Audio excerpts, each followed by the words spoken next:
Anambra State government has continued to take steps towards implementing environmental preservation techniques and building flood-resilient communities in coastal areas of the state.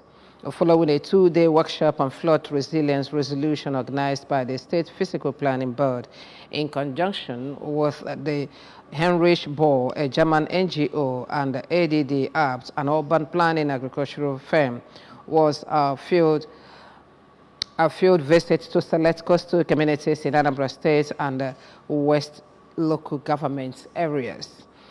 Government has corresponded to the GK Abana reports that the field visit became imperative to gain a better appreciation of the subject matter of the workshop, which explored methodologies to pair indigenous knowledge with innovative solutions that ensure environmental preservation of traditional architecture to build flood-resilient communities in the flood-prone areas of the state.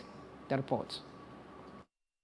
Communities visited include Umwezanam, Miatanam, Nzam, and Umweri. And the visit served as the beginning of the implementation of the resolutions from the workshop. Speaking on the essence of the visit, the chairman of Anambra State Physical Planning Board, Barrister Chike Maduekwe, explained that it is to fashion out ways to mitigate flooding in coastal communities in Anambra State to avoid flood disasters. Barrister Maduekwe continued that Governor Chukwuma Soludo's administration is deliberate about building a wholesome, livable, and prosperous state, which is why it is already collaborating with United Nations Development Partners, UNDP, to develop a flood-resilient plan for the state. Once the flood resilience plan is ready, then we will, through sensitization of the communities, teach them what to do, proactive measures to take to ensure that, like I keep saying, you substantially mitigate the negative impact of flooding.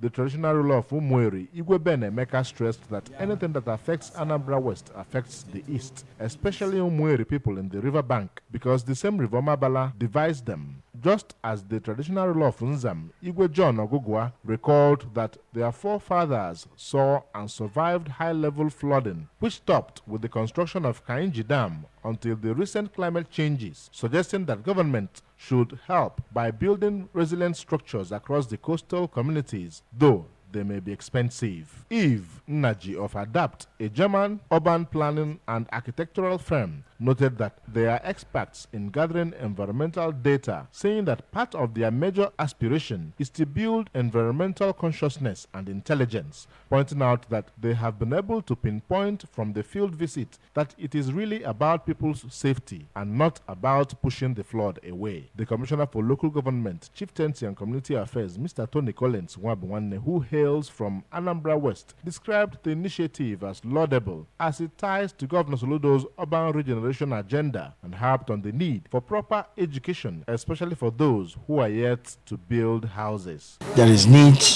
for proper education, especially as for those who are yet to build a house, to start thinking of high-rise. You raise the foundation very well. Try to create what Mr. Governor called the urban regeneration, the roof floor, where you can have a relaxation place upstairs when you're building your houses.